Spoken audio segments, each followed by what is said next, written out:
fucking stars.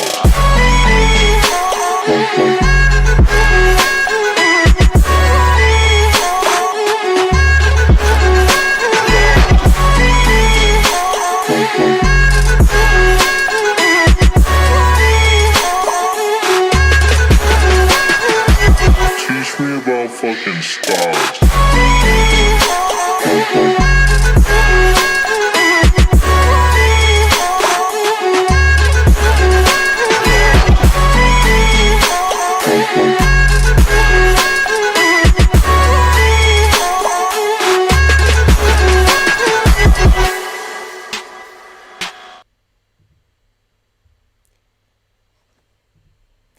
Welcome to CoinSpice. I'm your host, Peter Ryan. We got a great show for you tonight. Make sure you get your CoinSpice socks while you're at it. So we got lined up. We're going to talk about crypto ratings, what they mean, how useful are they? Not so much, as we have found out. And then we move on and we talk about what's going on with sort of crypto adoption, usage, and how sort of the narratives are changing. We're going to be joined by Roger Veer giving us a little explainer, a little breakdown. And then we're going to go to our premiere interview with Isaac Morehouse, an entrepreneur who's founded many cool businesses, Praxis being his number one, and the most recent being Crash, a great new way to find jobs, show off your resume skills. Please check that out. We're going to be talking with him from his perspective as an entrepreneur and someone that kind of comes from the outside. What are his thoughts on crypto? How can it evolve? How can it improve? What is he seen as being someone that's sort of been on the periphery for a number of years now, being more than the average person into crypto, but sort of having that nice third-party perspective. So awesome interview. We get into a lot. We also talk about libertarianism. Why not? But yeah, guys, make sure before we start, hit that subscribe button, go down to the links, go to Twitter, go to our inbox, make sure to follow us wherever we are so you never miss your spice. So guys, let's get into it. We're going to talk about what's going on in the news. And one of the most interesting things is this crypto rating council. This is started by a number of big places in the space, guys, as you can see here. And this is all about providing clarity in an uncertain environment regulatorily. So yeah, these guys are trying to add their suit and ties, their polish, and trying to tell us what is a security, what is not a security, whatever extension that might put forth in terms of the actual viability of a project, in terms of the assessment of its performance and whatever else. You know, these are all, you know, things that are left on the table too. But the premise is a lot of big businesses in the space got together and formed a institution called the Crypto Rating Council that has set out for itself a selection of crypto assets in the space. And they've designated on a score from 1 to 5, and 1 being least likely, 5 being most likely, what something is a security or not a security. So again, 1, not a security, or very low likelihood of being security. 5, super likely it's a security.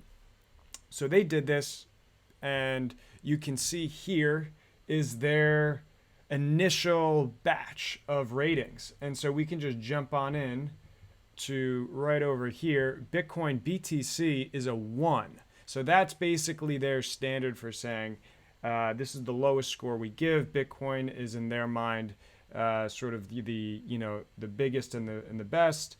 They define it as absence of marketed token sale and corresponding marketing efforts, decentralized development and usage, anonymity of the project team.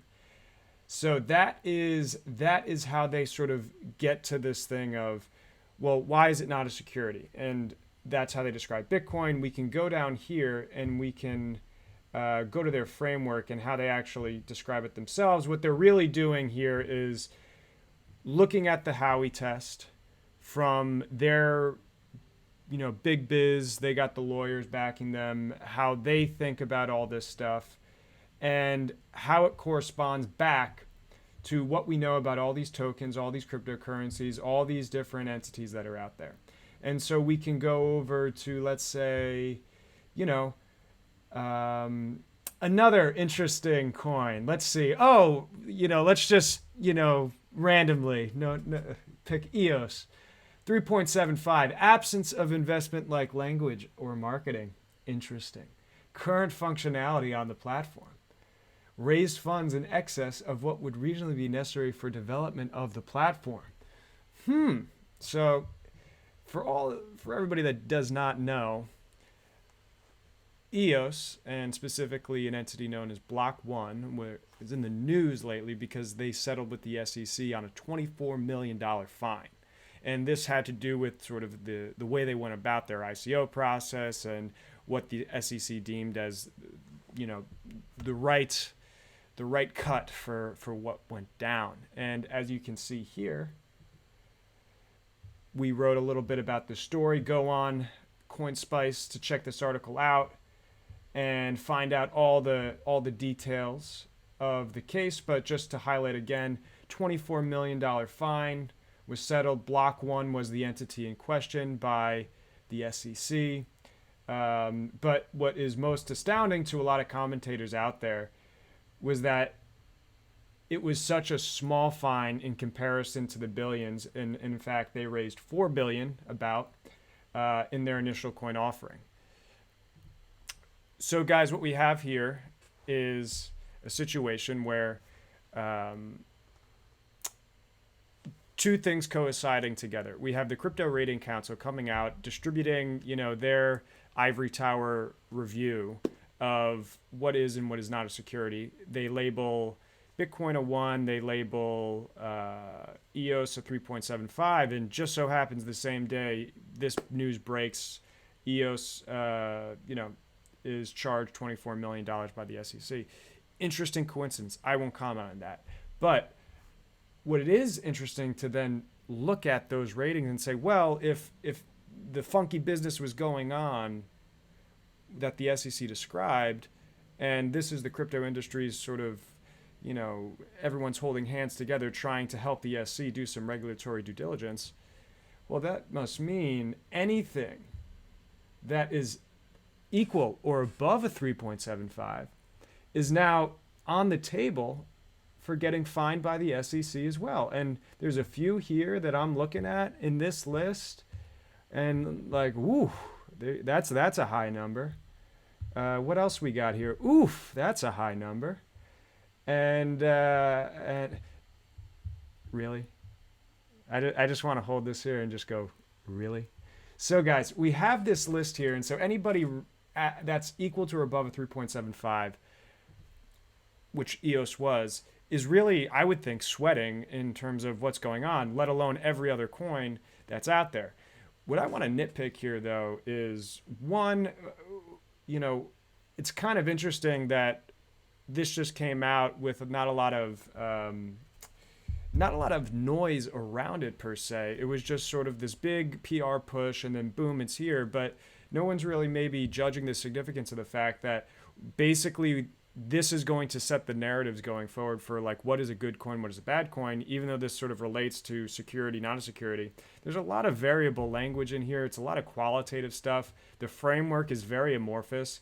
And for that matter, we don't even know the team that was involved in creating the framework and judging not only how these coins fit into the framework and thus scored, but the initial coins that were picked to be on this list. I mean, this wasn't like top market cap. This wasn't like top trade volume. This was just, no one knows why these certain coins were picked. Some of them farther back in the rankings in terms of market cap than others. No one knows. But there they are. So this is something to watch out for, where seemingly all of a sudden we now have a rating council to come in and tell us what is, the truth. On top of that, it's also interesting to note that there was a outrage going on about Block One and EOS, and how the SEC should have really, beaten down the door and cleaved a larger pound of flesh. While, there's certain comments you can make about EOS and everything like that, it is maybe interesting to note that the people within crypto that are trying to move society ideologically towards a more sort of freedom oriented approach, and one that is without the heavy hand of the government, it's kind of unfortunate to see a lot of the talks with pitchforks and torches going out and saying there needed to be more regulation, there needed to be a heavier hand of government. So all criticisms of an individual private company at bay, I mean, you can have them. You can disagree with the direction of a company, the value, how good or bad something is. It's more important to sort of look at what a mob groupthink can do when people get on board with the idea of, oh, the government needs to come in and start just dropping fines, and if not dropping fines, dropping jail sentences. And that's a problem for a community like crypto. So let's point that out there. Let's not let people in ivory towers just come in and tell us what to do, and let's not let groupthink come in and manage the population so that ultimately we just resort back to the mob rule of democracy and government and all that stuff we don't want, or we're trying to change in crypto. But anyway, guys, so that's what's going on there. We got Block One. We talked about EOS. We talked about what's happening there. We talked about the council. What I want to transition to is, everyone's talking about, well, EOS is bad because, what's the utility? What's going on here? Shouldn't it be used for something? Shouldn't there be businesses or apps being built on it? There are. But besides that point, that brings us to a larger issue within crypto of, what is the utility of cryptocurrency? What is the utility of a blockchain? How should we think about these things? And that's where it's pretty interesting that all of a sudden we have an interesting demonstration by Mr. Roger Ver, just showing he's using Bitcoin Cash out in the wild, buying groceries.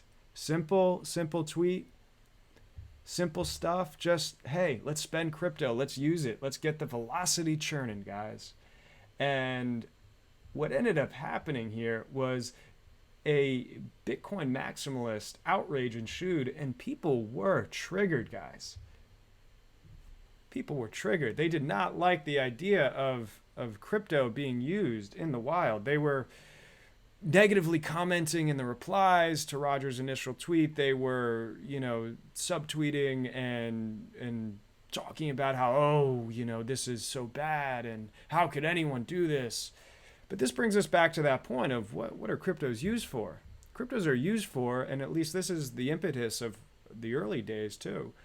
They're going to buy things. You're going to go out, you're going to use them for goods and services. We go back to the Bitcoin pizza day. We go back to someone exchanged all those Bitcoins for pizza back then.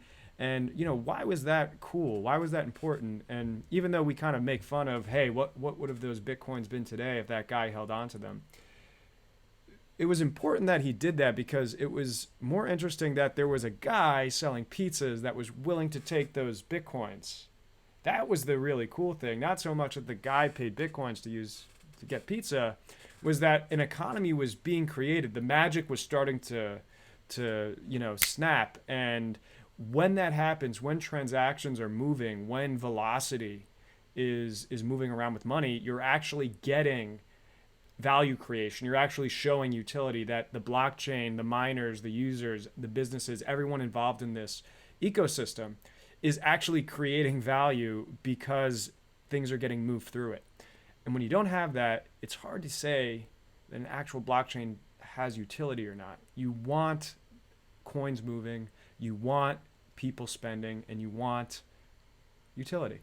So that's where we're at right now. We're at a point where people are, on one hand, questioning, what are the utilities here of blockchain?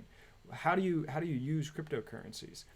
And at the other hand, you have people, when they go out and they see someone using cryptocurrency, they shout, they pound their feet on the floor, and they just get triggered. It's sad. And with that being said, we talked about Roger here. He actually had a recent video where he explained very interesting story about different dynamics and how this software is getting developed. And, why being used is sort of like the first problem to solve. And it can't just be about esoteric, like tech challenges we're going to solve in the years to come. It has to be usable now. And so that's why I'm going to take us right over here to let Roger explain, can the Lightning Network be used in the real world?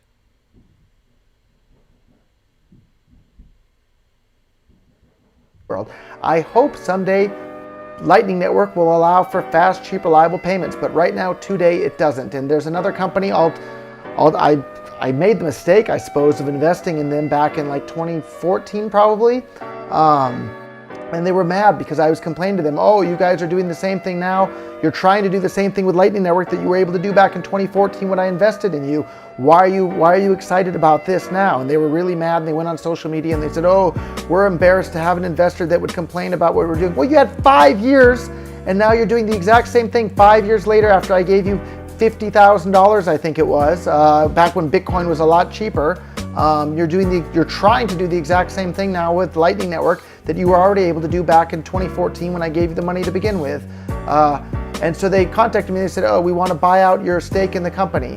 And I said, good, I'm happy to do that. What price do you want to do? And they said a price, and I said, okay, I'll gladly do that. The only requirement is you have to pay me with Lightning Network. And then they went silent. Because they know you can't use Lightning Network to make $50,000 payments, and you can hardly even use it to make small payments.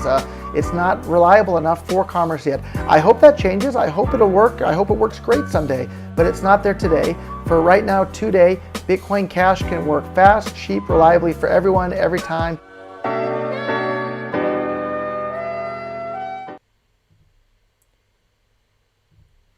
All right, that was Roger talking to us a little bit about his personal experience using Lightning Network, or lack thereof use.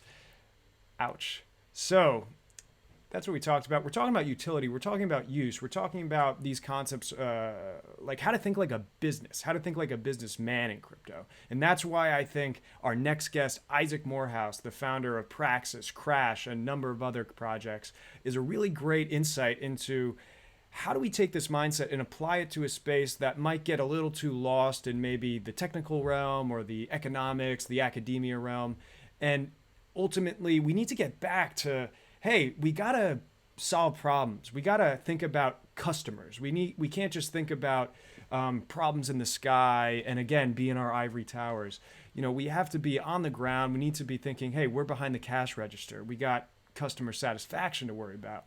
So this is why I wanted to get Isaac in here. He's been commenting on crypto. I think he has a good, sort of perspective that we don't usually see. And let's roll into it, guys. All right, we are here with Isaac Morehouse, and we're going to be talking about all things crypto, adoption, marketing, and just business development that are going on. So Isaac, how are you doing today?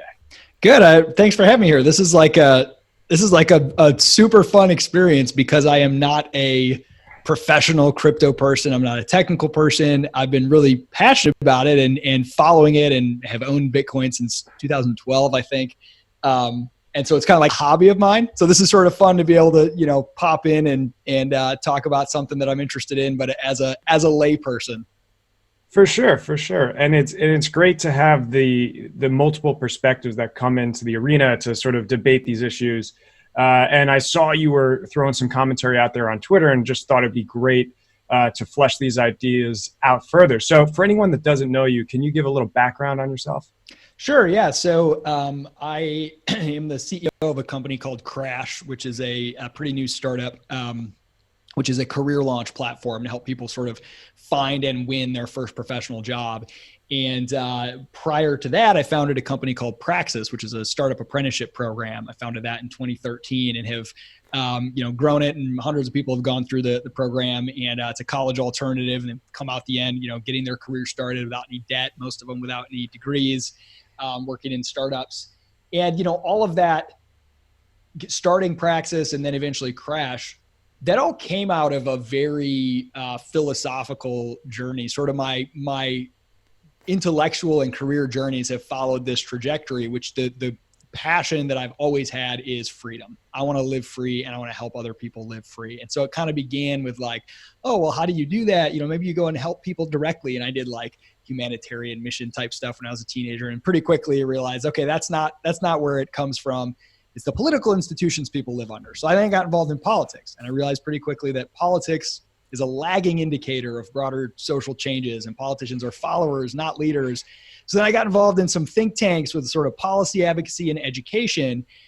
And I finally kind of realized that while I believe that beliefs are the ultimate binding constraint on the kind of world we live in, like how free we are, what kind of experience we have, it's ultimately people's beliefs, right? If people believe that it is necessary for governments to ban certain things, then they will allow governments to get away with it. And ultimately, if they don't believe that, then they can't get away with it, right? If you tried to ban alcohol today, you wouldn't get away with it because people don't believe that. They won't allow governments to do that. So it is belief, but I was focusing entirely on the part of belief that is formed by direct argument and ideas, and thinking like it's ideas. You just got to convince people about free markets and freedom and all this stuff.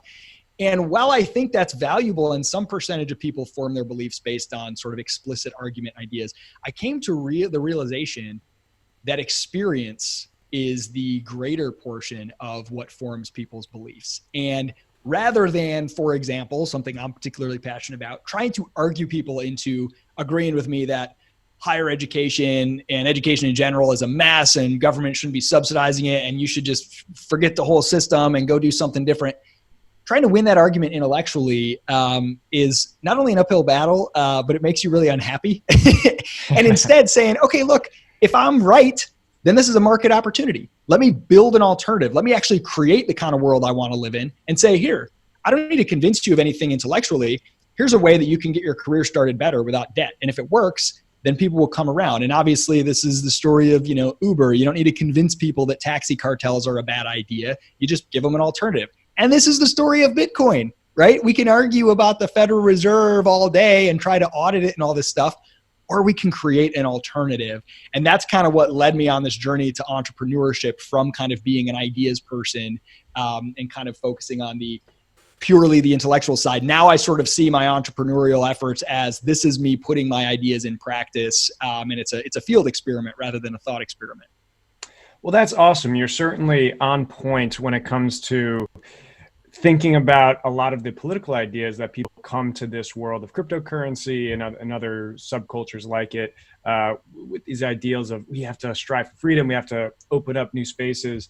But yeah, the vehicles and the vectors that are towards that seem a little bit stagnant. But then when you start to see some of the achievements sort of in the tech and startup sector, you say, hey, like that's where the energy is, that's where we can make a difference. And then Bitcoin rolls along.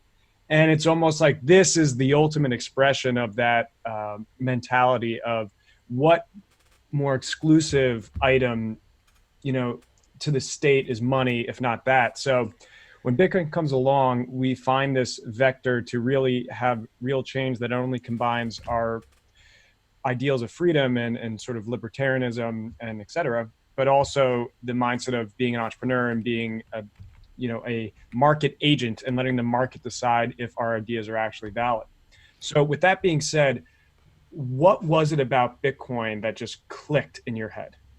Yeah, it's interesting. It was sort of it was a bit of a process. So it was about 2012. I was at a seminar. It was like some sort of libertarian seminar.